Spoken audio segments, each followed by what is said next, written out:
Halo, assalamualaikum warahmatullahi wabarakatuh. Bapak, ibu, teman-teman semua, apa kabar? Sehat selalu. Kembali lagi bersama saya, berjumpa dengan saya Isram Lau, ya. Nah, teman-teman, pada segmen kali ini, akibat hukum apabila tidak menghadiri panggilan dari kepolisian. Nah, ada nggak akibat hukumnya? Kalau misalkan kita sudah dipanggil, tidak datang, ya, tidak menghadiri panggilan tersebut. Nah, teman-teman, melalui video ini saya mau memberikan edukasi ya tentang panggilan, surat panggilan.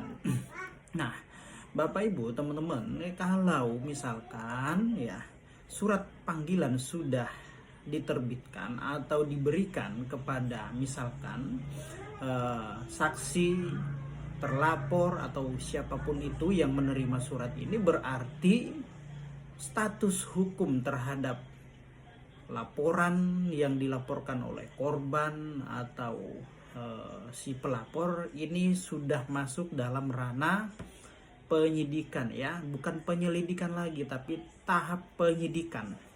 Nah, kalau misalkan tidak hadir atau tidak datang menghadap untuk dimintai keterangannya di hadapan penyidik, maka tentu ada akibat hukumnya, ya. Apabila dia tidak datang ya tanpa alasan yang jelas, tanpa alasan yang pasti dan sah, tentu bisa dijemput paksa. Tetapi teman-teman, ya ada prosesnya, ya. Misalkan panggilan pertama tidak datang, ya.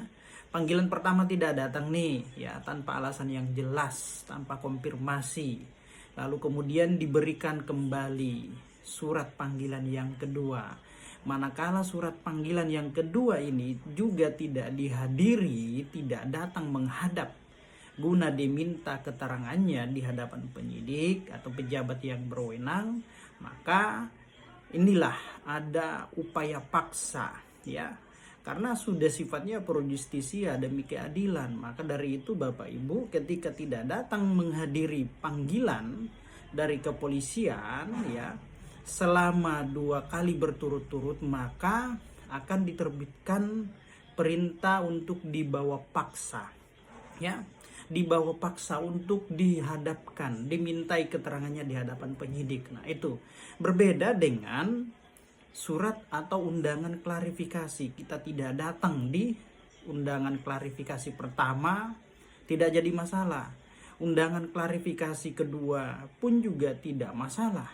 Walaupun juga surat undangan klarifikasi yang ketiga diberikan terhadap diri saksi atau terlapor atau siapapun itu yang menerima surat tersebut, maka tidak ada akibat hukum di sana, tidak ada upaya paksa.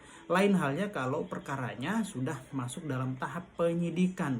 Begitu mendapatkan surat panggilan, maka statusnya pun sudah berbeda, ya. Akan dijemput, dibawa paksa nanti oleh pihak kepolisian apabila tidak menghadiri surat dari kepolisian, yaitu surat panggilan. Karena misalkan sudah diberikan surat tersebut secara patut dan sah, namun tidak hadir, tidak datang. Nah, nanti dijemput Bapak Ibu. Nah, itu kira-kira, ya. Jadi jangan dianggap enteng, jangan diremehkan. Misalkan, nah ini misalkan, ya, mendapatkan surat panggilan, lalu kemudian pada saat waktu yang telah ditentukan, ini jadwalnya bentrok, ya. Jadwalnya bentrok, misalkan dijadwalkan untuk diperiksa di hari Senin, dan hari Senin itu si terperiksa, saksi atau terlapor, ya, belum sempat menghadiri panggilan tersebut, belum sempat untuk datang menghadap ke penyidik karena berhubung dan lain hal, misalkan jadwalnya bertepatan dengan agenda lain, maka konfirmasi, ya, minta dijadwalkan ulang kembali. Karena biasanya di dalam surat panggilan itu tertera nomor penyidiknya, nomor pejabatnya. Sampaikan di situ alasannya kenapa minta di reschedule, atau misalkan sakit, sampaikan, berikan alasan yang jelas dan syah. Jangan sampai, ya, tidak memberikan alasan, ya berarti, ya, pihak penyidik menganggap ini adalah hal atau kegiatan yang sengaja atau mungkin mangkir ya, mangkir istilahnya seperti itu Bapak Ibu ya. Jadi ketika ada surat panggilan dari pihak kepolisian sebaiknya hadir. Kalau tidak hadir, maka bila tidak mau hadir maka berikan alasan yang jelas. Nah, itu Bapak Ibu kira-kira semua ya. Demikian, semoga apa yang saya sampaikan bermanfaat.